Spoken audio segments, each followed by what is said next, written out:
Avez-vous remarqué que de plus en plus le monde entier semble se retourner contre Israël? Gros titres, manifestations, résolutions internationales. C'est comme si une petite nation portait le poids de la planète entière sur ses épaules. Mais s'agit-il simplement de politique? Ou se passe-t-il quelque chose de bien plus profond, de plus ancien et de plus prophétique sous nos yeux? Quelque chose dont la plupart des gens n'ont peut-être même pas conscience. Peut-être n'y avez-vous jamais réfléchi. Mais Israël, un pays dont le territoire est plus petit que celui de nombreux États brésiliens, est au centre de l'attention mondiale depuis des décennies. Pourquoi? Eh bien, cette réponse pourrait bien ébranler toutes vos croyances en matière de géopolitique, de foi et d'époque. Ce que vous allez découvrir maintenant pourrait vous surprendre. Et si vous cherchez à comprendre les prophéties bibliques, la fin des temps et le scénario spirituel du monde, restez avec moi jusqu'au bout. Car ce qui se cache derrière l'isolement d'Israël va bien au-delà des apparences. Les prophéties de la fin des temps, en particulier celles du livre de Zacharie, indiquent avec une clarté effrayante une époque où toutes les nations se lèvera contre Jérusalem. Et nous ne parlons pas ici de n'importe quel symbolisme, mais d'une prophétie littérale qui se répercute dans les décisions politiques, les tensions militaires et même sur les réseaux sociaux. Zacharie, chapitre 12, décrit Jérusalem comme une coupe de vertige pour tous les peuples qui l'entourent. Et si l'on observe le scénario actuel, il semble que le monde soit véritablement sous le choc autour de cette ville. Avez-vous déjà été désemparé face à tant d'hostilité envers un peuple si petit? Vous êtes-vous déjà demandé pourquoi tant de dirigeants mondiaux semblent perdre la tête face à Israël? Ce n'est pas une coïncidence. C'est un accomplissement prophétique, et ne pas le comprendre peut nous aveugler sur ce qui nous attend. Plus qu'une guerre politique, c'est une bataille spirituelle qui se joue. Et lorsque la Bible dit que Jérusalem serait une pierre pesante pour tous les peuples, elle parle du présent. Cette prophétie de Zacharie n'est pas seulement une vague prédiction. C'est précis, clair et aligné avec tout ce qui se passe dans les coulisses de la diplomatie internationale. Et le plus dérangeant, elle parle non seulement de ce que d'autres feront à Israël, mais aussi de ce qui Dieu sait que feront ceux qui tenteront de toucher à Jérusalem. Si vous y prêtez attention, vous comprendrez qu'il ne s'agit pas de n'importe quelle vidéo. C'est un appel à l'éveil. Les Écritures nous avertissent que dans les derniers jours, les yeux du monde seront tournés vers le Moyen-Orient. Et c'est exactement ce que nous constatons. Israël, même encerclé par ses ennemis, continue de résister. Et ce scénario de tension croissante ne faiblit pas. Au contraire, chaque nouveau conflit, chaque nouvelle résolution de l'ONU, chaque déclaration des chefs d'État ne semble que confirmer ce qui était déjà écrit il y a des milliers d'années. Sommes-nous vraiment simplement témoins du déroulement naturel de l'histoire? Ou vivons-nous selon un scénario prophétique où rien n'arrive par hasard? Je sais que cela peut paraître intense, voire inconfortable, mais c'est la vérité que beaucoup n'ont pas le courage d'affronter. Et vous, êtes-vous prêt à voir ce que peu voient? Tout au long de cette vidéo, vous comprendrez pourquoi la prophétie de Zacharie 12 est essentielle pour interpréter le scénario actuel. Vous découvrirez pourquoi tant de nations, même les plus improbables, s'éloignent peu à peu d'Israël. Vous comprendrez que ce mouvement mondial n'est pas nouveau, mais plutôt l'accomplissement exact d'une parole ancienne. Et surtout, vous comprendrez le rôle d'Israël dans le calendrier prophétique de Dieu. Alors, respirez profondément, ouvrez votre esprit et préparez votre cœur, car comprendre ce qui arrive à Israël aujourd'hui peut complètement changer votre vision du monde, de la Bible et de l'avenir. Et si vous êtes arrivé jusqu'ici, c'est parce que quelque chose en vous désire aller plus loin. Quelque chose vous appelle à discerner les temps. Et croyez-moi, discerner les temps est l'une des plus grandes urgences spirituelles de cette génération. Mais avant d'approfondir cette révélation, il nous faut revenir au commencement, au moment où tout a commencé. Et c'est là que tout se connecte. Quand on commence à comprendre que les événements d'aujourd'hui ne sont pas des événements isolés, mais des éléments d'un ensemble plus vaste, tout change. On ne peut plus regarder les gros titres avec le même œil. On ne peut plus ignorer ce qui a été écrit il y a des millénaires. avec une telle précision, comme s'il décrivait exactement notre époque. Et si cela s'accomplit sous nos yeux, que se passe-t-il d'autre dans les Écritures sans que la plupart des gens s'en rendent compte? Au cet fait, si ce sujet a éveillé en vous un besoin d'approfondir, de mieux comprendre, de relier les points clés, alors peut-être que des documents complémentaires que j'ai préparés avec le plus grand soin vous seront utiles. Il s'intitule « Démêler les mystères de l'Apocalypse ». Il est direct, pratique et a été réalisé précisément pour ceux qui, comme vous, commencent à voir qu'il y a bien plus derrière ce que montrent les nouvelles. Si cela vous intéresse, jetez un œil au contenu que j'ai laissé. Zitsou, il est là dans le commentaire épinglé, mais je pourrais le retirer dans les prochains jours, car je mets constamment à jour mes articles avec de nouvelles découvertes et réflexions.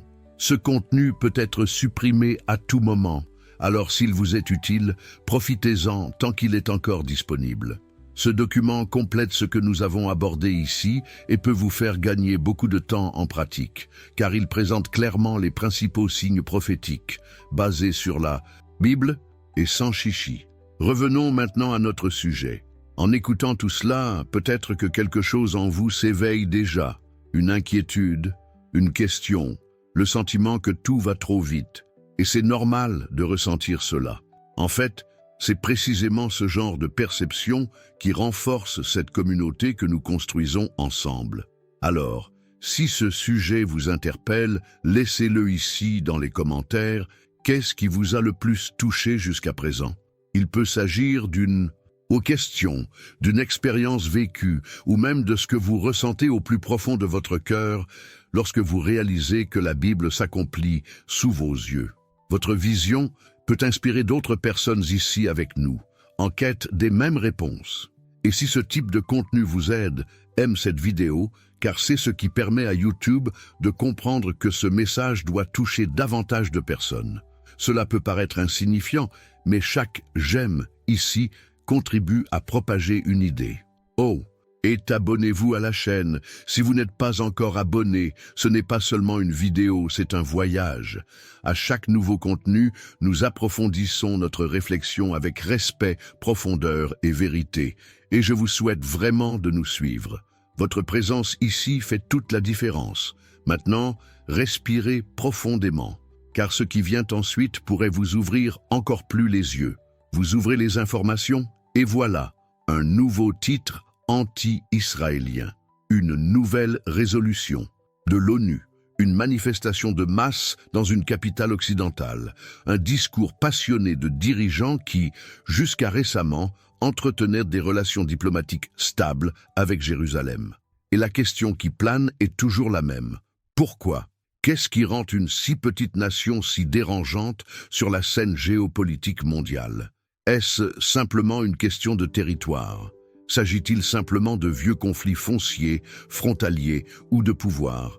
La vérité est que lorsque nous observons ce qui se passe aujourd'hui, avec un regard attentif, avec un esprit éveillé, nous réalisons qu'il y a un mouvement beaucoup plus profond derrière les projecteurs. Une sorte de changement silencieux mais extrêmement stratégique qui va bien au-delà des gros titres. Israël a été peu à peu poussé vers l'isolement. Ce n'est pas nouveau.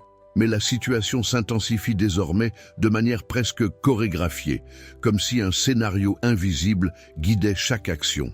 Avez-vous déjà remarqué comment même des pays considérés comme alliés adoptent parfois une position ambiguë lorsqu'il s'agit de soutenir Israël? Comment certaines organisations internationales, pourtant censées valoriser la neutralité et la justice, adoptent un parti pris clair contre l'État juif?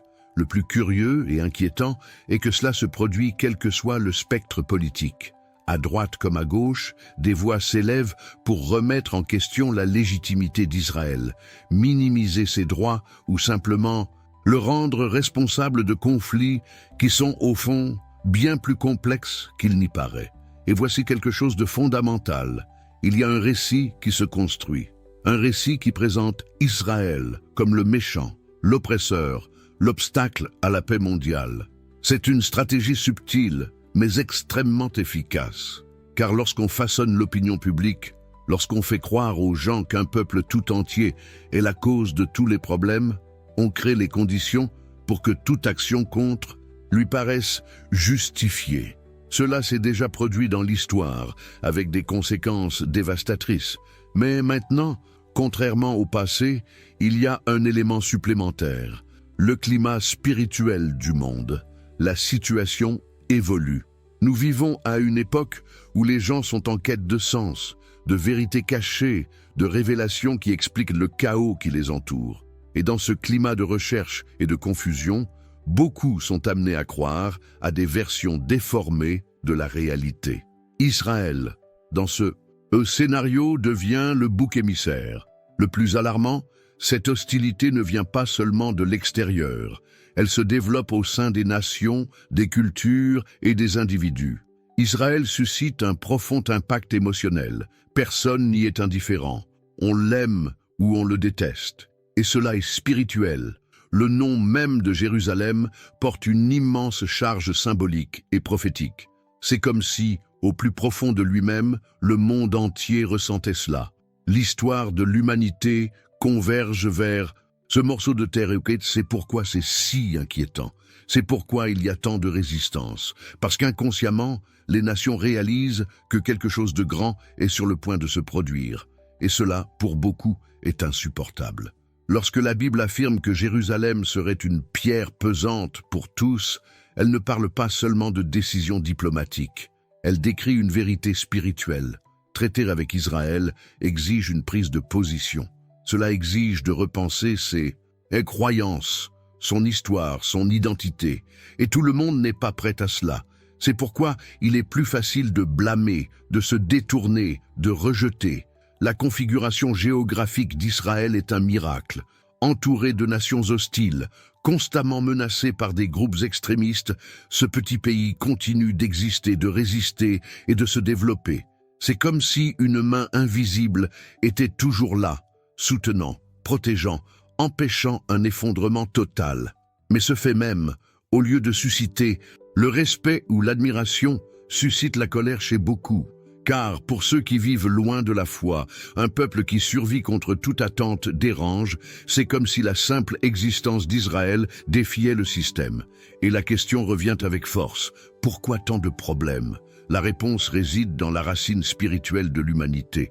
Israël représente le lien entre le ciel et la terre. C'est le lieu choisi par Dieu pour manifester son alliance, son plan, sa justice. Et cela confronte l'orgueil de l'homme moderne, qui aspire à l'autonomie et rejette toute autorité supérieure à sa propre volonté. Alors, lorsque vous voyez le monde se retourner contre Israël, sachez ceci, ce n'est pas seulement politique, c'est une bataille de mentalité, c'est la confrontation entre la vérité éternelle et les récits humains. Cette mentalité collective de rejet d'Israël se construit petit à petit, à travers les médias, la culture, l'éducation. Et le plus dangereux, c'est qu'elle se présente comme raisonnable, juste, comme un appel à la paix. Or, à y regarder de plus près, on s'aperçoit qu'il s'agit d'une paix qui exige la reddition totale d'Israël, qui nie son histoire, sa souffrance, sa légitimité. Et voici le point le plus grave. Cette exigence d'annulation n'est pas nouvelle. Elle est déjà apparue dans d'autres moments sombres de l'humanité, avec des noms différents, mais avec le même esprit. C'est pourquoi il est si important de développer un état d'esprit alerte, capable de discerner ce qui se cache derrière les apparences. Il ne s'agit pas de soutenir aveuglément des décisions politiques ou de justifier des erreurs humaines. Il s'agit de reconnaître la valeur spirituelle, historique et prophétique d'une nation qui, bien que blessée et imparfaite, porte un but plus élevé. Et ceux qui ne le comprennent pas se joignent facilement au cœur qui la dénonce, sans même s'en rendre compte. Ce rejet mondial, en fait, accomplit exactement ce qui a été prophétisé. C'est le décor qui se prépare, pièce par pièce, comme sur un échiquier, préparant le monde aux événements finaux. Et quand on comprend cela, tout prend sens. Le malaise du monde envers Israël n'est pas rationnel, il est spirituel. Et il est directement lié à l'époque que nous vivons. une époque de décision, de révélation, de séparation entre la lumière et les ténèbres.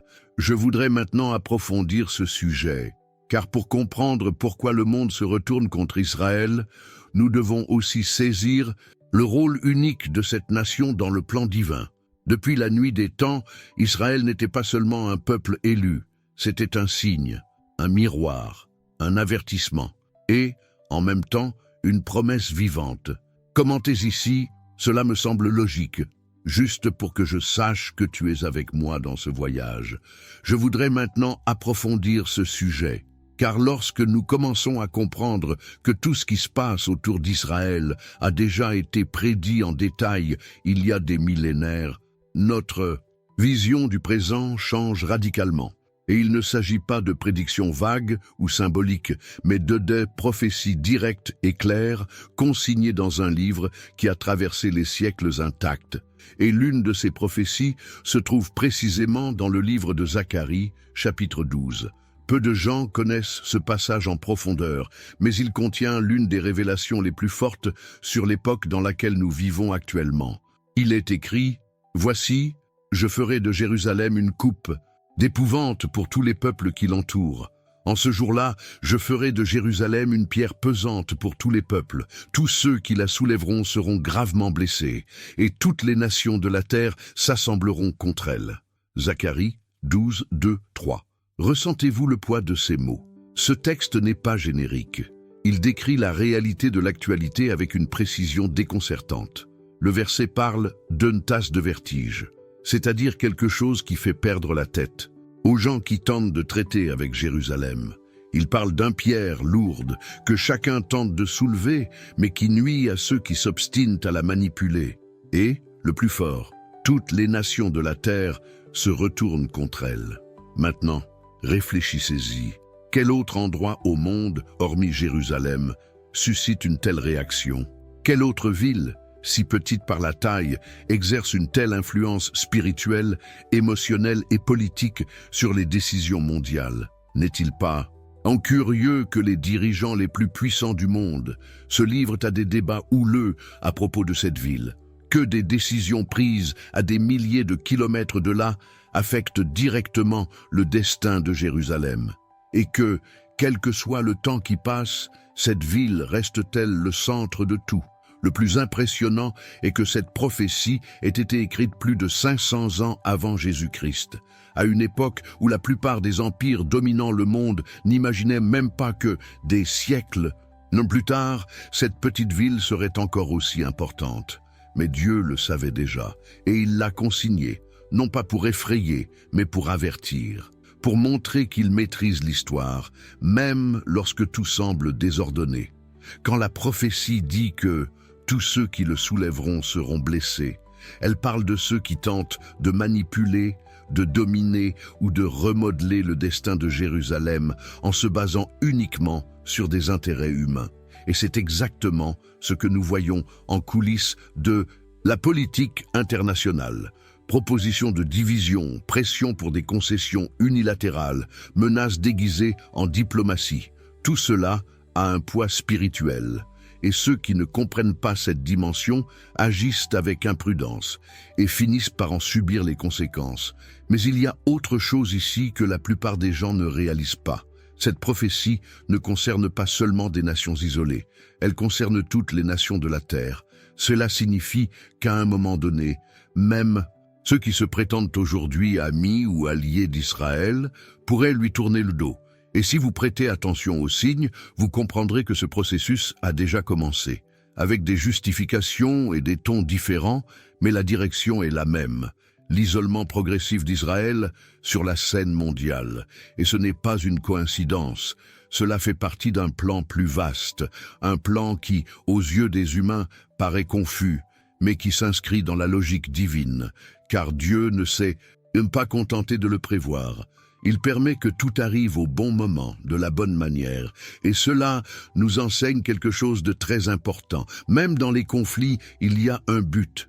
Même dans les crises, il y a un message caché. Cette prophétie de Zacharie nous montre qu'il ne s'agit pas seulement de politique internationale, mais de décisions spirituelles. les décisions sont prises par des individus, des nations et des systèmes. Et chacune de ces décisions a un poids, car traiter avec Jérusalem, c'est toucher au sacré. C'est perturber une ancienne alliance établie par Dieu lui-même, et nul ne touche impunément à ce qui lui appartient. Une transformation s'opère dans la façon dont le monde perçoit Israël, mais aussi en chaque personne qui décide d'examiner les Écritures avec sérieux.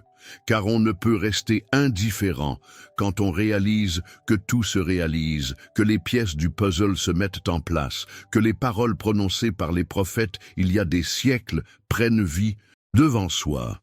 C'est ici que le voyage cesse d'être purement informatif pour devenir existentiel. Car en comprenant cette prophétie, vous ne vous contentez pas d'accumuler des connaissances, vous êtes mis au défi d'en faire partie, de prendre position, de décider ce qui régira votre vision du monde, les gros titres ou la parole, le bruit des foules ou la voix de Dieu. Et ce choix change tout. Il modifie votre façon de réagir aux nouvelles, de prier, de vous préparer pour l'avenir. Car savoir que nous vivons à l'époque de Zacharie 12 n'est pas seulement une révélation, c'est une invitation, un appel à la vigilance, à l'intercession, à l'espérance. C'est un rappel que, malgré toute opposition, Jérusalem n'est pas seule. Ça n'a jamais existé, et ça n'existera jamais.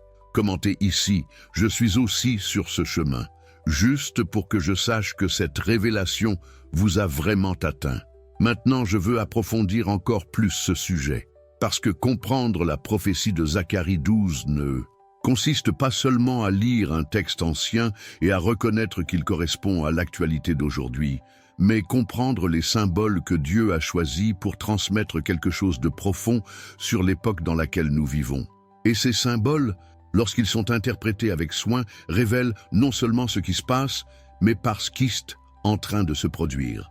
Le premier symbole qui apparaît est celui de Jérusalem, comme une tasse de vertige pour tous ceux qui l'entourent. Cette image est puissante.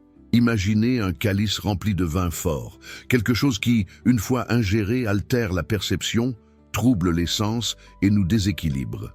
Réfléchissons maintenant à ce que cela signifie appliqué à la scène mondiale. Le texte dit clairement que le simple fait de traiter avec Jérusalem provoque une sorte de désorientation collective. Gouvernement, institutions, dirigeants, tous ceux qui tentent de boire dans ce calice, c'est-à-dire d'intervenir, de manipuler ou de contrôler le destin de Jérusalem au nom d'intérêts humains, finissent par perdre le sens de l'orientation. C'est ce que nous voyons. Nous voyons des nations prendre des décisions contradictoires, former des alliances instables, revenir sur leurs promesses, agir impulsivement, comme si elles ne pouvaient maintenir une ligne de conduite claire concernant Jérusalem. C'est exactement ce que décrit la prophétie. Un vertige, une confusion spirituelle et stratégique provoquée par quelque chose qui dépasse largement le rationnel. Jérusalem n'est pas seulement un endroit sur la carte, c'est un point de collision entre le visible et l'invisible, entre le plan terrestre et le plan divin. Et toute tentative d'intervention sans discernement spirituel revient à boire un vin qui enivre, qui trouble l'esprit, qui expose la fragilité des hommes face à un dessein éternel. Le deuxième symbole est encore plus impactant, une pierre lourde pour tous les peuples. Ici, l'image représente un objet difficile à déplacer, une pierre qui exige un effort, qui défie les limites physiques, qui blesse ceux qui s'obstinent à la porter sans en avoir la force. Cette pierre représente le fardeau de tenter de décider de l'avenir de Jérusalem en se basant uniquement sur des calculs politiques. Tenter de remodeler ce que Dieu a établi, comme s'il était possible de manipuler son plan par des mains humaines. C'est le point le plus sensible de la prophétie. Elle révèle que tous ceux qui tentent de soulever cette pierre, c'est-à-dire ceux qui tentent de dominer, de contrôler ou de reconfigurer Jérusalem, finiront par se faire du mal. Il ne s'agit pas d'une punition divine fortuite, mais d'une conséquence directe de l'arrogance de ceux qui tentent d'affronter ce que Dieu a mis à part, sans crainte ni respect de ce que cela signifie. Et regardez, il ne s'agit pas de dire qu'Israël est meilleur que quiconque. Il ne s'agit pas de supériorité. Il s'agit de but Dieu a choisi ce peuple et cette terre pour accomplir un plan. Et ce plan ne peut être interrompu par des agendas politiques, idéologiques ou religieux. La pierre est lourde, non pas parce que Dieu a voulu la rendre inaccessible, mais parce qu'elle porte le poids de l'éternité, de l'alliance, de la promesse.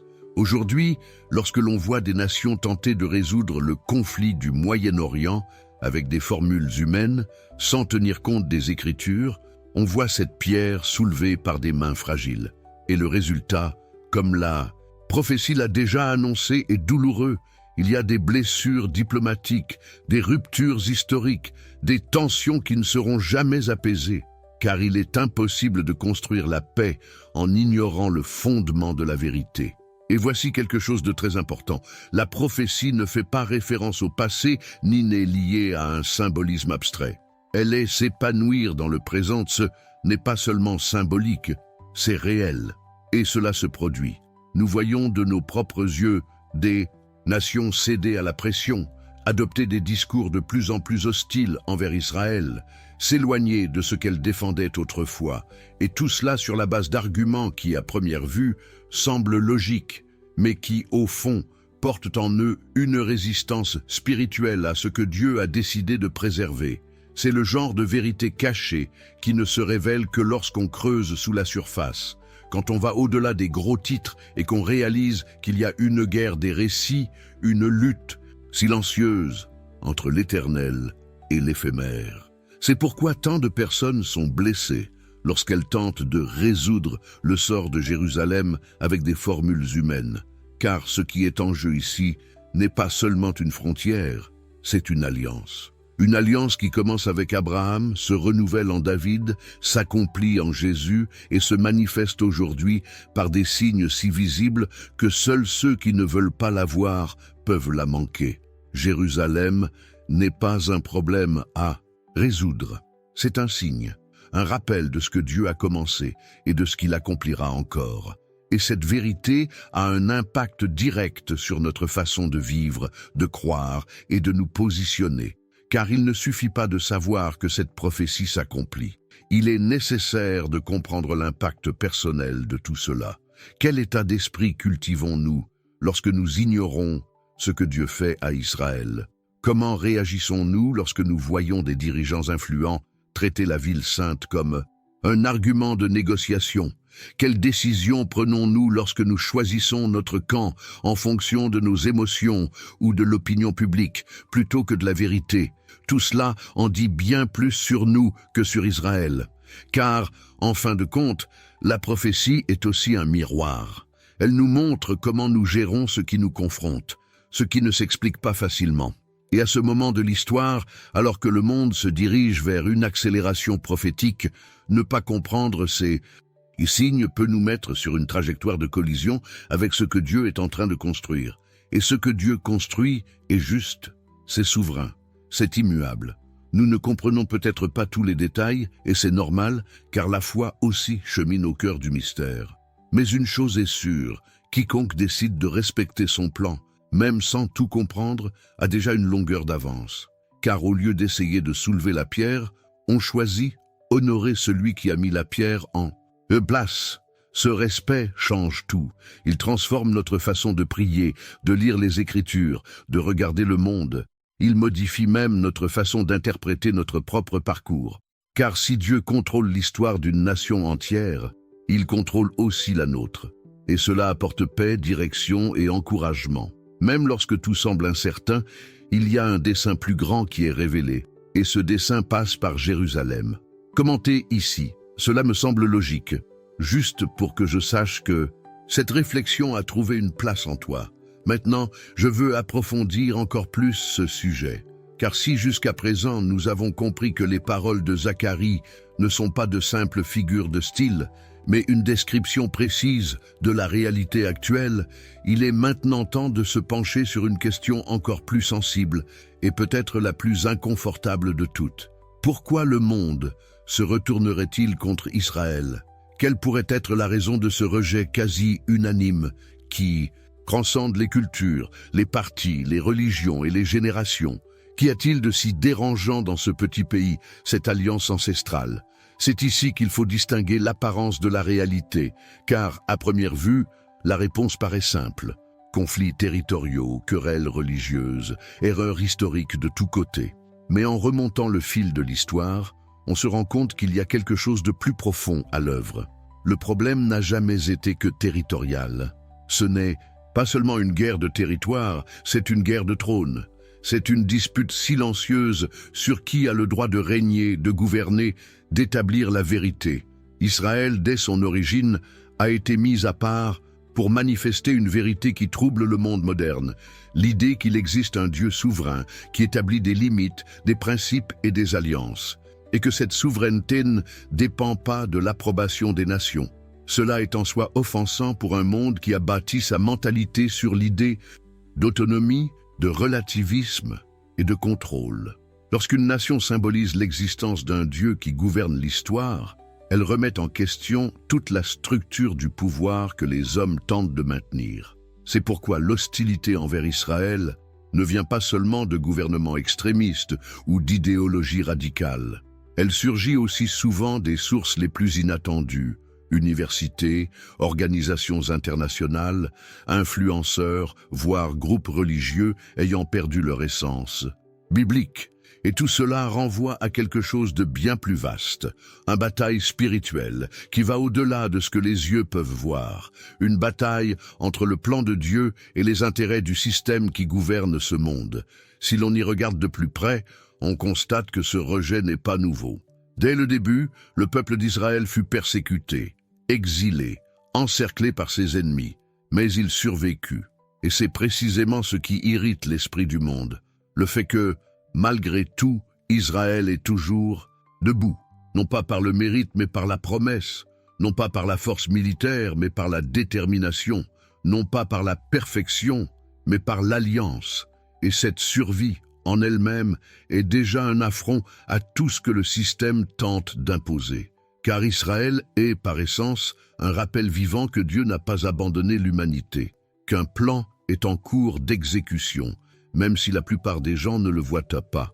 Et cela nous dérange, car plus le monde s'éloigne de Dieu, plus il est gêné par tout signe de sa présence. Ce malaise se manifeste de multiples façons: des politiques publiques qui tentent d'effacer l'histoire d'Israël, des campagnes culturelles qui déforment la réalité, des discours qui minimisent la persécution, blâment les victimes et justifient la haine au nom d'une prétendue justice sociale. Tout cela est construit avec de belles paroles, mais la raison sous-jacente est la même: annuler le dessein éternel de Dieu. Mais comment peut-on annuler quelque chose qui a été établi par le Créateur lui-même? C'est là que la prophétie devient encore plus claire, car elle ne se contente pas d'anticiper ce qui va se passer, elle l'explique. Pourquoi? Cela montre que le monde se retournerait contre Israël pas seulement par ignorance, mais par décision. Une décision motivée par des idéologies, par l'orgueil, par la résistance à la vérité. C'est la réaction naturelle d'un système en rébellion contre le royaume de Dieu. Voici la vérité cachée que beaucoup refusent d'affronter. Le monde ne est pas Israël uniquement à cause de ses frontières. Il est ce qu'Israël représente. Et ce qu'il représente est le fil conducteur qui relie l'Éden à l'Apocalypse. C'est le rappel constant qu'il y a un auteur derrière l'histoire, et que cet auteur a écrit une fin, et que cette fin ne favorise pas ceux qui tentent de prendre le contrôle. Mais il y a quelque chose de plus profond encore dans ce combat spirituel. Car en se soulevant contre Israël, le monde ne s'attaque pas seulement à une nation, il essayant d'empêcher la manifestation finale du plan de rédemption. Jérusalem est le lieu où d'anciennes promesses s'accompliront. C'est là que le Messie reviendra. C'est là que toute l'histoire de l'humanité trouvera son aboutissement. Et l'ennemi le sait, il ne combat pas un seul peuple, il lutte contre la montre de Dieu. C'est une guerre qui se déroule en coulisses, mais dont les effets sont visibles. On le voit dans la façon dont l'information est construite, dans la manipulation de l'information, dans la tentative constante d'inverser les rôles, de faire de la victime l'agresseur, de l'agresser le coupable. Ce n'est pas un hasard, c'est stratégique, car si l'on confond les gens sur qui est qui, on affaiblit leur résistance. On engourdit leur perception spirituelle, et lorsque cela se produit, les gens perdent tout discernement. Et voici la partie la plus délicate de ce voyage. Lorsque vous perdez le discernement spirituel, vous commencez à mener les mauvaises batailles. Vous défendez des causes vides, répétez des discours qui ne sont pas les vôtres, prenez des décisions qui contredisent la vérité à laquelle vous croyiez autrefois. Et c'est pourquoi tant de gens bons et bien intentionnés finissent par être utilisés par un programme qui va à l'encontre de tout ce que Dieu fait. Plus que jamais, nous avons besoin d'un état d'esprit éveillé, d'une conscience en phase avec les Écritures, car comprendre pourquoi le monde se retourne contre Israël ne se résume pas à comprendre un conflit international. Il s'agit de reconnaître le point précis où l'histoire de l'humanité entre en collision avec l'éternité. Et ce point, c'est Jérusalem. Quand on voit cela, on commence à tout voir sous un autre angle. Les gros titres prennent une nouvelle dimension. Les discours sonnent différemment. Les mouvements politiques et sociaux prennent sens, non pas comme des solutions, mais comme les symptômes d'une résistance annoncée il y a des siècles. Et une fois qu'on en a pris conscience, on ne peut plus revenir en arrière, car on comprend que ce n'est pas seulement une question de géopolitique, c'est aussi une question d'alignement spirituel. Commentez ici. Je suis aussi sur ce chemin, juste pour que je sache que cette compréhension s'épanouit à l'intérieur. Maintenant, je veux approfondir encore plus ce sujet, car lorsque nous comprenons pourquoi le monde se retourne contre Israël, une nouvelle question commence à surgir en nous. Une question qui porte un énorme fardeau de révélation. Quel est le rôle d'Israël dans la fin des temps? Et surtout, pourquoi tout commence et finit avec ces gens et cette terre? Cette question n'est pas seulement théologique, elle est existentielle. Car la façon dont vous y répondrez définira votre interprétation du monde à partir de maintenant. Israël n'est pas seulement un pays avec une histoire millénaire. Israël est l'horloge prophétique de Dieu, c'est l'indicateur qui nous indique où nous en sommes sur la ligne du temps céleste. Pour savoir quelle heure il est dans le monde spirituel, il ne faut pas regarder l'économie mondiale, ni la politique internationale. Il faut regarder Israël. Et ce qui s'y passe actuellement en dit bien plus long que ce que les journaux peuvent expliquer. Le concept d'Israël comme horloge prophétique n'est pas une métaphore gracieuse, c'est une réalité mise à nu dans les Écritures. Chaque mouvement, chaque crise, chaque alliance ou rupture impliquant Israël comporte un poids prophétique. Et ce n'est pas nouveau. Depuis la Genèse, lorsque Dieu appelle Abraham et conclut une alliance éternelle avec lui et ses descendants, le récit biblique indique clairement que cette nation serait une signe visible du plan invisible de Dieu. C'est en Israël que naissent les grandes promesses. C'est là que la loi est donnée, que les prophètes surgissent, que le Messie naît, meurt et ressuscite. Et c'est aussi là qu'il reviendra. Cela devrait suffire à nous faire comprendre pourquoi ce petit bout de terre a tant de poids dans le monde spirituel. Pourtant, nombreux sont ceux qui considèrent encore Israël comme une nation parmi tant d'autres, ignorant que Dieu n'a jamais quitté cet endroit des yeux. Le calendrier divin ne se mesure pas à l'aune des calendriers politiques, il se mesure à l'aune des cycles spirituels, et ces cycles se déroulent avec une précision étonnante lorsque l'on observe les événements entourant Israël. La restauration de la nation en 1948, par exemple, ne fut pas seulement une étape historique. C'était une alarme prophétique. Le figuier commença à fleurir.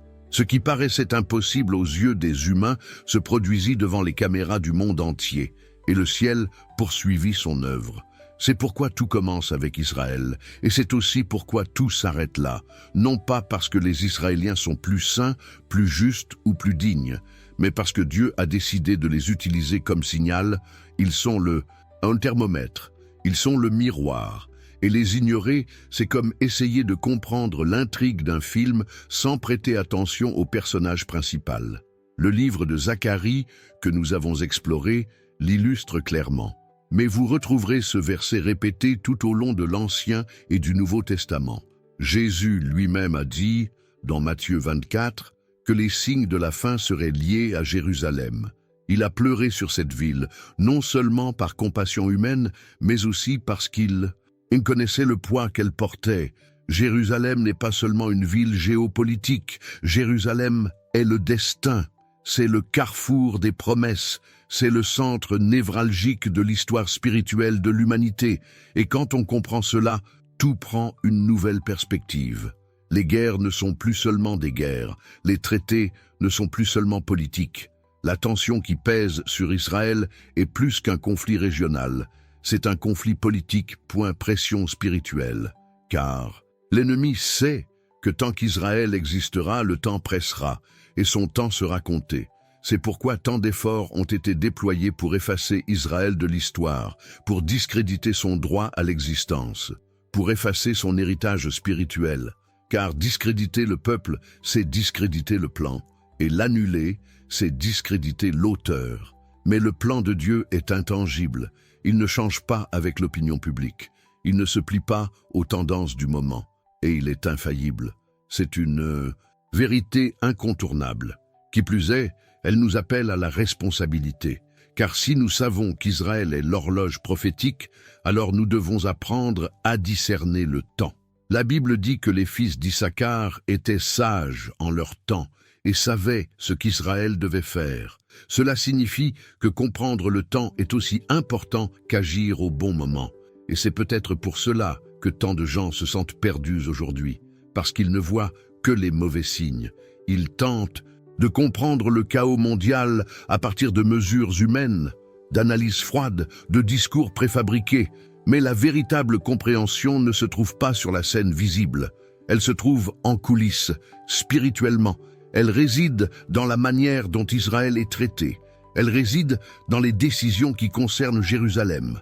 Elle réside dans ce que Dieu permet qu'il se passe là-bas et dans la façon dont cela se répercute dans le reste du monde. L'impact est réel lorsque vous commencez à aligner votre vision sur ce plan. Votre cheminement prend une direction. Vos décisions prennent du sens. Vous cessez de réagir au monde et commencez à avancer avec détermination. Car lorsque vous comprenez que tout commence et finit avec Israël, vous commencez à considérer votre propre histoire différemment. Car le même Dieu qui écrit la trajectoire de cette nation est le même Dieu qui écrit la vôtre. Et il est fidèle jusqu'au bout. Cette fidélité est ce qui maintient le tic-tac de l'horloge. Un prophétique. Même lorsque tout semble décalé, même lorsque la pression monte, même lorsque le scénario paraît impossible, l'aiguille continue d'avancer, au rythme de la promesse. Cela nous enseigne que le timing de Dieu ne s'arrête jamais. Et s'il ne s'est pas arrêté avec Israël, il ne s'arrêtera pas avec vous non plus. La fin des temps n'est pas une menace. C'est une promesse qui s'accomplit.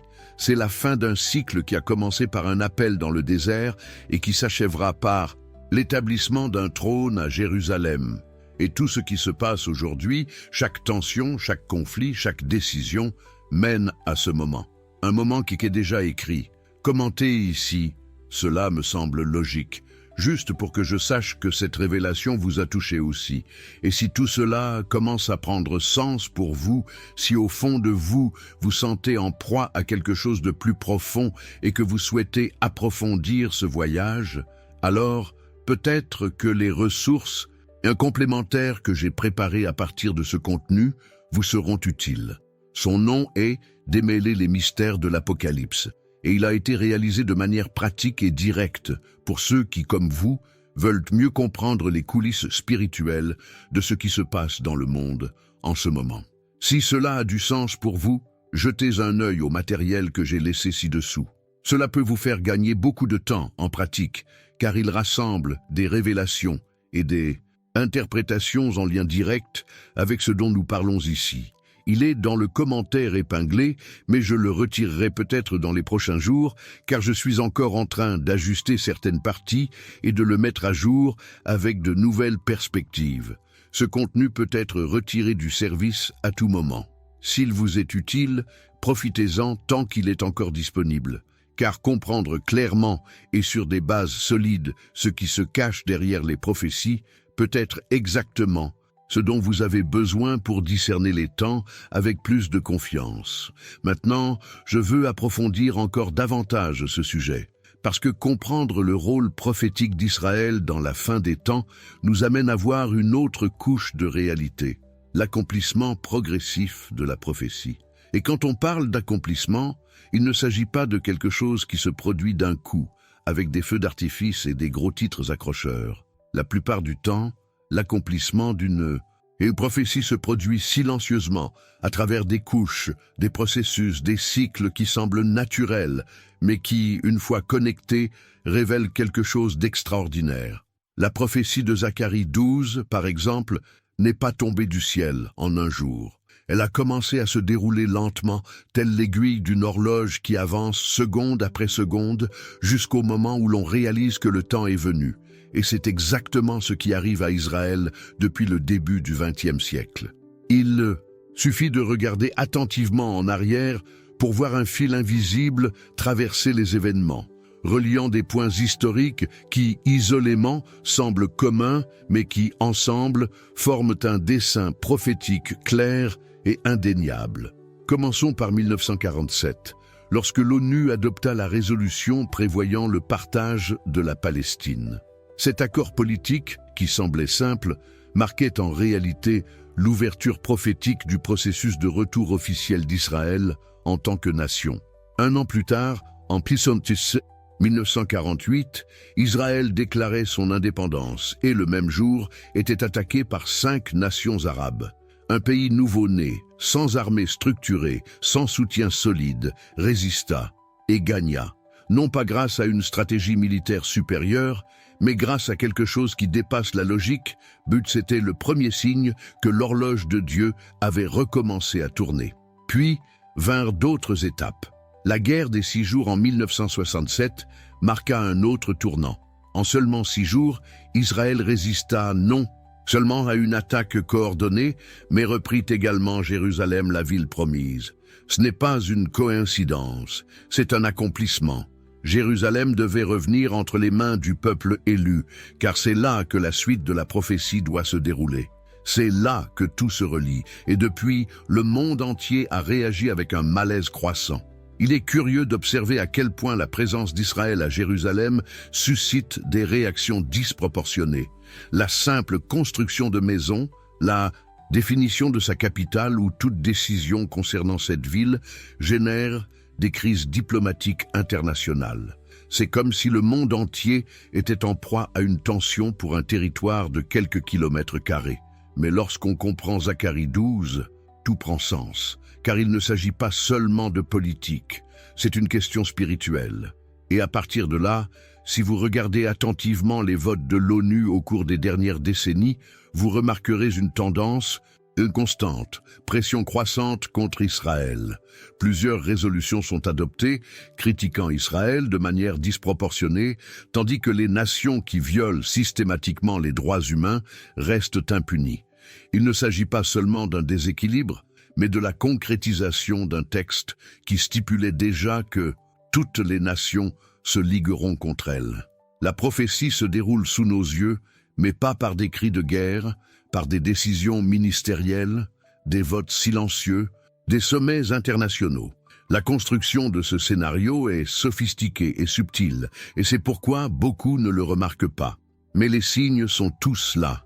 Des traités de paix fragiles aux alliances contradictoires, avec des pays qui, tout en se serrant la main devant les caméras, arment des groupes extrémistes en coulisses. C'est un véritable théâtre géopolitique, mais dont le scénario est écrit il y a des milliers d'années. Derrière ces décisions se cache une tentative de restreindre, de contrôler et d'isoler Israël. Cette volonté est renforcée par la force de l'opinion publique, façonnée par des discours qui délégitiment l'existence de tout un peuple. Les médias présentent souvent les événements de manière partiale, hors contexte, alimentant un récit qui donne l'impression qu'Israël est toujours l'agresseur. Mais en regardant la situation dans son ensemble, on comprend qu'il y a une construction plus vaste derrière tout cela. Et c'est là que la prophétie prend vie. Car elle ne dit pas que cela se produirait de manière évidente. Elle dit que les nations se retourneraient contre Israël. Et à bien y réfléchir, ce retournement ne se fait pas nécessairement par des chars et des missiles. Il s'agit souvent de paroles, traités, manipulation de l'opinion, silence complice. Et c'est déjà ce qui se passe. Ces dernières années, des accords historiques ont été signés et défaits. Des partenariats ont été forgés avec des promesses de stabilité, mais des clauses qui affaiblissent Israël à long terme. Parallèlement, les mouvements de boycott mondiaux, les sanctions économiques déguisées et les campagnes diplomatiques qui sapent la légitimité de l'État juif se sont multipliés. Tout cela, petit à petit, pousse Israël vers l'isolement, comme l'a décrit Zacharie. Cette progression ne peut être ignorée, car elle montre que la prophétie s'accomplit, non pas dans un acte unique, mais dans une séquence d'événements orchestrés. Et ceux qui ont une vision spirituelle réalisent que nous sommes bien plus proches du point culminant qu'on ne l'imagine.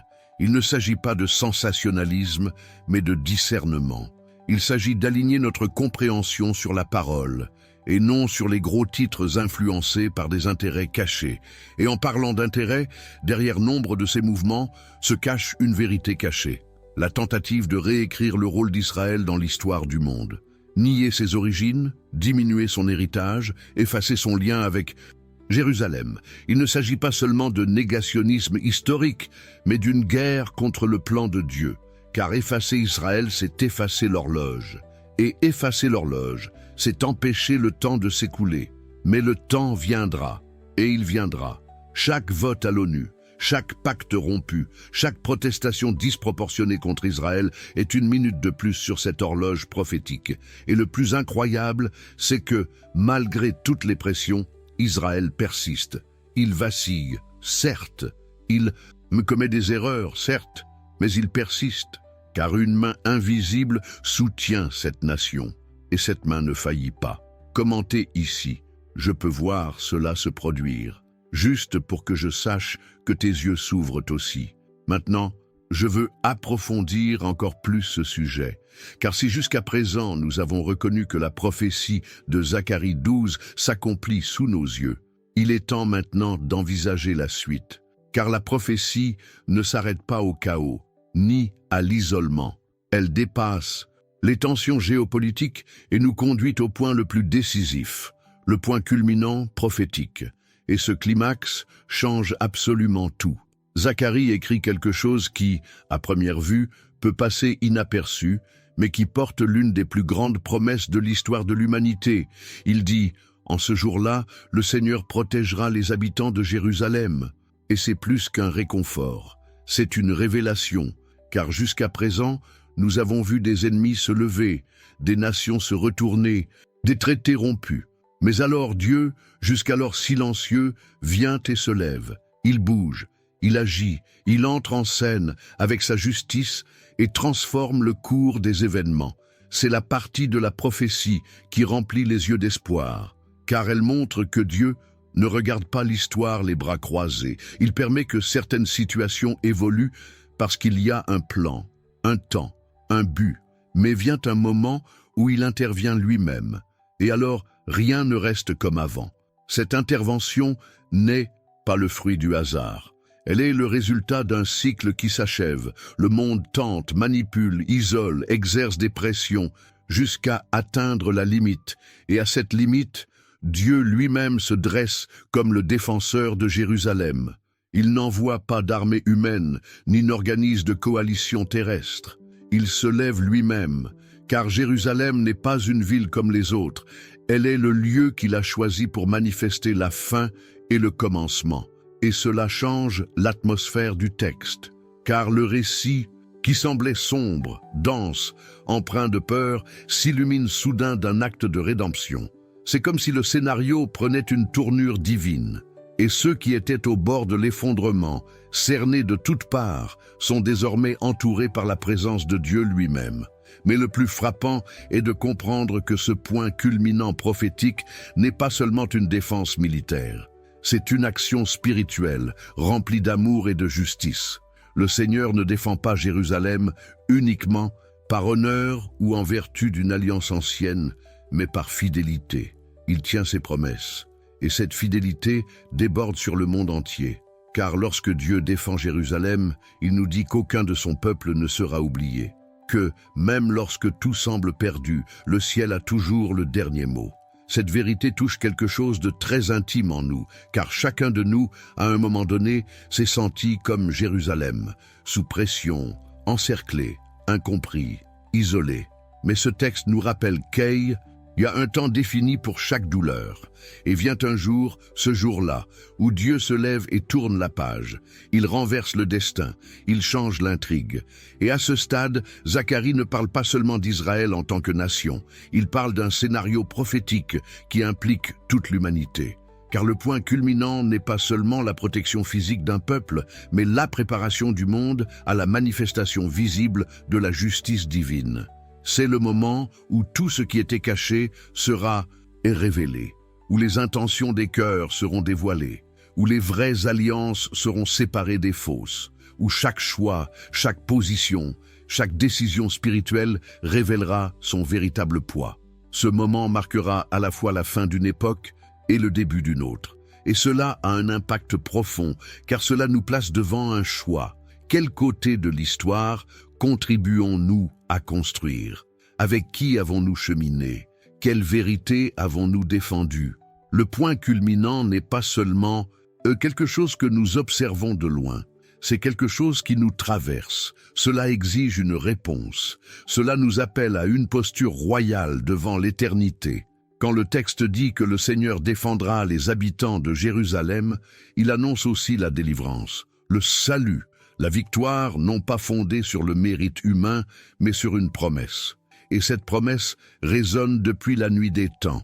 Elle était présente en Éden, en Abraham, en David, en Christ. Et elle approche maintenant du point de convergence. Un point où le visible et l'invisible se rencontrent, où le temps et l'éternité se touchent, où la justice qui semblait différer s'accomplit enfin. Et voici quelque chose qui doit être dit.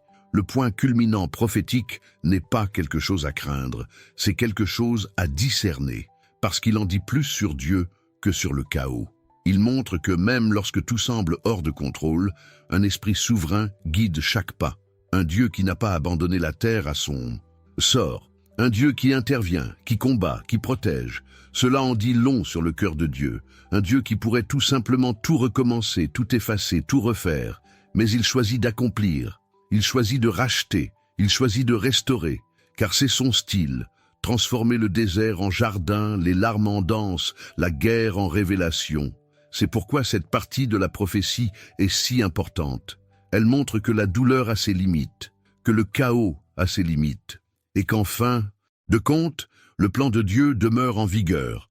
Aucun effort humain ne peut contrecarrer ce qu'il a déterminé. Aucune force militaire, aucune coalition politique, aucun décret diplomatique ne peut empêcher ce qui est déjà écrit au ciel. Et lorsque ce point culminant atteindra son apogée, il sera indéniable. Il n'y aura plus de doute, plus de débat. Ce qui a été annoncé s'accomplira sous les yeux de tous. Et chacun verra qu'il ne s'agissait pas de religion, de tradition ou de géographie. Il s'agissait d'un objectif. Il s'agissait de vérité. Il s'agissait d'un projet bien plus ambitieux que toute idéologie. Commentez ici. Cela me semble logique. Juste pour que je sache que vous réalisez également que ce point culminant n'est pas la fin, c'est juste le début de quelque chose de bien plus grand. Maintenant, je veux approfondir encore plus ce sujet, car après tout ce que nous avons vu jusqu'à présent, les prophéties, les signes, les faits, les confirmations visibles et spirituelles, une question se pose que nous ne pouvons plus remettre à plus tard. Qu'est-ce que cela signifie pour nous aujourd'hui? Qu'est-ce qui change dans la pratique, dans notre quotidien, dans notre façon de vivre et de voir le monde, lorsque nous comprenons que Zacharie 12 n'est pas seulement une prophétie lointaine, mais une réalité qui se déroule sous nos yeux? Parce que si tout cela se réalise, et c'est le cas, que reste-t-il à faire? Que faut-il encore pour que nous comprenions que nous sommes dans un cycle prophétique continu et non pas simplement témoins d'une succession d'événements isolés? Que faut-il encore au ciel pour que la terre s'arrête et écoute? Ce n'est pas une question rhétorique, c'est une provocation spirituelle. Car savoir que nous vivons à cette époque exige de nous plus que de la curiosité, il faut du positionnement. Il n'est plus possible de vivre comme si tout était normal, comme si chaque bouleversement du monde n'avait pas de but plus grand. Le sigisme, une temps presse, le décor se prépare, et nous faisons partie de cette histoire, chacun d'entre nous, non pas en tant que spectateurs, mais en tant que participant actif de ce voyage. En vérité, cette prophétie, comme tant d'autres, n'a pas été créée pour nous effrayer. Elle a été créée pour nous effrayer, réveiller, pour nous libérer de la distraction, de la superficialité et du pilotage automatique. Car vivre une époque prophétique est un privilège, mais aussi une responsabilité. Et si nous comprenons ce qui se passe, nous devons réagir d'une manière ou d'une autre, avec conscience, avec foi, par des décisions qui révèlent que notre cœur est en phase avec l'œuvre de Dieu. Et voici la partie la plus difficile de toutes. Sommes-nous prêts pour la suite? Car ce qui s'annonce n'est pas seulement un conflit, ni un dénouement géopolitique. Ce qui s'annonce est lumière, c'est justice, c'est restauration. Mais tout cela passera par le filtre de la révélation. Et seuls ceux qui ont les yeux ouverts et le cœur en phase avec le dessein de Dieu pourront cheminer avec lucidité. L'époque où l'ignorance était une excuse est révolue. L'heure est au discernement. Nous vivons dans la génération la plus connectée de l'histoire et, paradoxalement, l'une des plus distraites. Nous avons accès à tout, mais nous manquons toujours de profondeur. C'est pourquoi ce message doit être clairement formulé. La prophétie est vivante. Et vous en faites partie aussi. Peu importe d'où vous venez, votre formation, votre parcours, ce qui compte maintenant, c'est votre réaction. Comment choisissez-vous de vivre en sachant que Dieu agit avec une telle précision? Cette question nous confronte, mais elle nous transforme aussi, car elle nous oblige à réévaluer notre état d'esprit, à ajuster notre regard, à repenser nos priorités. Car si le temps avance et que les promesses sont tenues, alors notre vocation est également activée. Et peut-être que votre rôle dans cette génération est justement d'être de ceux qui voient en premier, qui discernent plus profondément, qui ne se contentent pas d'explications faciles. Et cela change tout. Cela change votre façon de prier, de travailler, d'interagir, de gérer les pressions de la vie. Parce que soudain, vous réalisez que vous ne vivez plus au hasard. Vous êtes au cœur d'une intrigue soigneusement écrite. Une intrigue qui traverse les générations, mais qui est désormais entre vos mains. Et elle n'est pas pesante. Elle est puissante, parce qu'elle vous positionne, elle vous éveille, elle vous donne un sens à la vie que le monde ne peut offrir. Ce sens du but est ce qui nous soutient lorsque tout autour de nous semble s'effondrer. C'est ce qui maintient la paix lorsque le monde est en guerre. C'est ce qui fait grandir l'espoir même en période d'incertitude. Car notre sécurité ne réside pas dans les promesses du monde, mais dans ce que Dieu a déjà déterminé. Et ce qu'il a déterminé concernant la fin des temps, Israël, Jérusalem, la rédemption finale. Tout cela coule comme un fleuve intarissable, et si ce fleuve coule, nous devons décider si nous allons continuer à construire des murs, ou si nous allons nous y jeter à corps perdu, si nous allons continuer à tout contrôler, ou si nous allons croire que l'auteur de l'histoire connaît déjà la fin. Car que se passe-t-il ensuite? Ce n'est pas seulement un événement. C'est une vocation, c'est le paradis qui frappe à votre porte et vous demande « Êtes-vous prêt à voir avec des yeux différents, à marcher à un rythme différent, à vivre avec un sens qui transcende l'immédiat ?» Cette décision est personnelle. Personne ne peut la prendre à votre place. Mais tout commence par cette compréhension. Nous vivons une expérience unique. Et nous ne pouvons plus faire comme si de rien n'était. C'est le moment de mettre votre cœur à la bonne place, d'aligner votre âme avec le ciel, de permettre à la parole de cesser d'être un simple texte et de devenir une direction. Commentez ici. Je suis aussi sur ce chemin, juste pour que je sache que cette prise de conscience vous est également parvenue. Maintenant, je veux approfondir encore plus ce sujet. Car après tout ce que nous avons exploré ensemble jusqu'à présent, les signes qui s'accomplissent, l'isolement progressif d'Israël, l'approche du point culminant prophétique, la promesse de la défense divine de Jérusalem, le temps est venu d'affronter ce qui est peut-être la révélation la plus inconfortable de toutes. Zacharie a vu ce que beaucoup refusent encore de voir. Il a vu un temps où les événements ne seraient plus seulement symboliques, mais visibles, réels, palpables. Et même alors, il y aurait ceux qui choisiraient de les ignorer, Et ce n'est pas un détail, c'est un avertissement. Zacharie n'était pas un visionnaire ordinaire. Il parlait comme s'il avait touché l'invisible, comme s'il avait déjà vu avec les yeux de son âme ce qui était encore caché aux yeux naturels. Et ce qu'il décrivait n'était pas un avenir possible, mais le destin est tracé, une chronologie en mouvement que personne ne peut arrêter. Et la question qui pèse désormais sur chacun d'entre nous n'est pas « est-ce que cela va arriver ?», mais plutôt « est-ce que cela pourrait déjà se produire et que je ne l'ai tout simplement pas remarqué ?» Car ce que nous vivons aujourd'hui n'est plus un temps de supposition, c'est un temps de confirmation. Les événements, les discours, les alignements mondiaux, les décisions, imprises en coulisses, tout indique un déroulement prophétique en plein essor. Ce n'est pas une coïncidence, c'est une précision divine. Et savoir cela nous sort de la superficialité. Cela nous pousse vers une nouvelle façon de voir, de penser, de vivre. Peut-être ressentez-vous exactement cela en ce moment. Un poids différent, un sentiment d'urgence que vous ne pouviez pas nommer jusqu'à présent. Une inquiétude qui ne vient pas de la peur, mais de la prise de conscience qu'il se passe quelque chose de bien plus grand, et vous en faites partie. Et à ce moment-là, comprendre la prophétie cesse d'être un exercice intellectuel et devient un tournant dans votre cheminement personnel. La question n'est plus de savoir si nous sommes proches de la fin, mais si nous sommes prêts pour cela. Car si l'écriture est vraie, et elle l'est, alors ce qui nous attend exigera de chacun de nous un nouveau niveau de maturité, de discernement et d'alignement avec le ciel. Et ce niveau n'est pas atteint par hasard. Il exige une décision, il exige une conscience, il exige un cœur qui cherche, qui examine, qui creuse plus profondément. Zacharie a vu l'effondrement, il a vu l'opposition, il a vu les nations s'unir contre Jérusalem, mais il a aussi vu la main de Dieu s'abattre pour la défendre. Il a vu l'intervention surnaturelle, il a vu le nouveau départ, il a vu la restauration.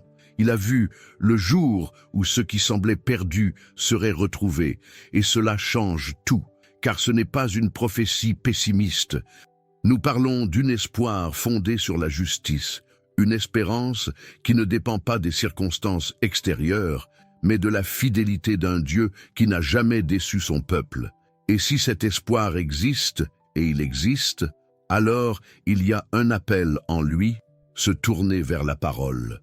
Non pas comme un rituel religieux, ni comme une tentative de contrôle spirituel, mais comme quelqu'un qui comprend que c'est là que se trouve la carte, que c'est là que se trouvent les codes, les avertissements, les clés qui ouvrent la perception et permettent de voir ce qui se passe réellement dans le monde. Car il est impossible d'interpréter correctement les événements sans passer par le prisme de la prophétie. La Bible n'est pas un livre du passé. C'est un livre qui traverse les siècles avec une précision chirurgicale. Et ceux qui décident de l'explorer avec sincérité commencent à comprendre que rien de ce qui se passe actuellement n'a pris Dieu par surprise. Au contraire, tout fait partie d'un plan plus vaste, un plan qui ne se plie pas au gouvernement, aux économies ou aux tendances idéologiques. Un plan qui continue d'avancer silencieusement et régulièrement jusqu'à son accomplissement complet. Et c'est là toute la beauté de la fin des temps. Ce n'est pas une fin au sens ordinaire du terme. C'est le début de quelque chose de nouveau, d'éternel, de parfait. Mais pour y parvenir, il faut traverser une période de transition. Et ce cheminement exige un regard qui voit au-delà des apparences, un cœur sensible à ce que dit l'esprit et un état d'esprit prêt à laisser le confort derrière soi. Par conséquent, plus que jamais, notre rôle en tant que génération est de nous réveiller. Il s'agit d'aligner le temps dont nous disposons sur celui que le ciel nous révèle. Il s'agit de comprendre que l'horloge prophétique n'est pas arrêtée, qu'elle tourne. Et chaque minute compte, chaque perception compte, chaque pas que nous faisons en direction de la parole compte. Car il n'y a qu'une seule façon de comprendre ce qui se passe réellement, plongé dans l'écriture avec un esprit humble et des yeux attentifs. Et peut-être, juste peut-être, ce qui se passe en ce moment même, alors que vous écoutez tout cela, marque le début d'un tournant silencieux dans votre cheminement, un éveil intérieur qui ne dépend pas d'applaudissements ni de réponses toutes faites, mais qui change votre façon de vivre désormais. Commentez ici. Je vois tout avec des yeux différents, juste pour que je sache que cette révélation vous a affecté aussi. Si vous êtes arrivé jusqu'ici, le cœur ouvert, avide de compréhension et prêt à voir au-delà des apparences, alors je ne peux que vous dire merci d'avoir marché avec moi jusqu'au bout de ce message. Vraiment, c'est ce genre de cheminement qui renforce ce que nous construisons ici, non pas avec des formules toutes faites, mais avec vérité, détermination et présence. Si ce mot a touché votre cœur d'une manière ou d'une autre et que vous sentez qu'il doit continuer à atteindre d'autres personnes, vous pouvez soutenir ce travail en cliquant sur le bouton « Merci » ci-dessous. Chaque don effectué ici contribue à maintenir ce contenu en ligne, avec qualité, profondeur et surtout axé sur la diffusion de la parole de Dieu avec responsabilité et amour. Nous savons que de nombreuses personnes ont besoin de l'entendre et chaque graine que vous plantez ici se transforme en une ressource accessible. Oh, et si vous n'êtes pas encore abonné, c'est le moment idéal pour y faire. Abonnez-vous dès maintenant, car chaque semaine, de nouveaux contenus s'inscrivent dans le même esprit, direct, prophétique, biblique et empreint d'un profond respect pour ceux qui cherchent à comprendre notre époque. Je me souviens aussi que mon livre électronique « Démêler les mystères de l'Apocalypse » est disponible dans le commentaire épinglé. Il a été créé avec amour pour vous aider à approfondir ce dont nous avons parlé ici, dans un langage accessible et pertinent. Consultez-le, et au plus tard, car il pourrait être hors ligne à tout moment. Maintenant, pour que je sache que vous êtes resté avec moi jusqu'à la fin, commentez ci-dessous « Je suis avec toi jusqu'à la fin ». Je serai heureux de vous y voir, en me disant que ce voyage vous a vraiment atteint. Et avant de partir, laissez votre like ici. Si le message a du sens pour vous, cela aide beaucoup à maintenir ce lien vivant entre nous. Il y a une vidéo ici qui complète exactement ce sujet. Cliquez et continuez avec moi. Là-bas, nous avons encore beaucoup de choses à nous dire. Que Dieu vous bénisse.